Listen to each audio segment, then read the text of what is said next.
বাবা, আজকে কি আমাদের গরু কিনবা? সুন্দর দেখে একটা গরু কিনা দিবা। এই যে শশা ভাই, এইদিকে আসেন। ভালো গরু আছে, নিয়ে যান, কমায় রাখমুনে।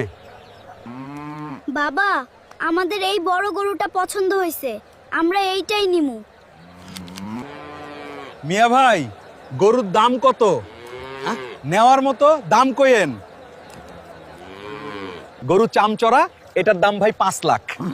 বাচ্চারা যেহেতু পছন্দ করছে, 1 টাকাও কমামু না। কলা ভাই, আজকে 3 দিন হয়ে গেল, এত সুন্দর একটি গরু বিক্রি করতে পারলাম না, মনে বাড়ি নিয়ে যাইতে হইব। চিন্তা কর না ভাই, তোমারটা বিক্রি হয়ে যাবে। সব সময় ধৈর্য ধরতে হয়, ক্রেতা ঠিকই আসবে। আপনার গরুর এত দাম কেন?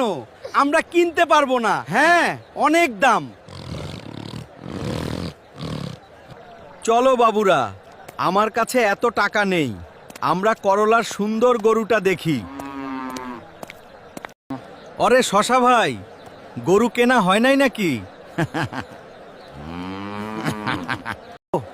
না ভাই, দেখি তোমার গরুটা কিনতে পারি নাকি। আমারটা 80,000 দেন, বাচ্চারা পছন্দ করছে। গরুর যেই দাম হবে আপনি ওইটাই দেন। মিয়া ভাই, যাক ভাই, গরুটা বিক্রি হইল, এবার শান্তিতে বাড়ি যাইতে পারমু।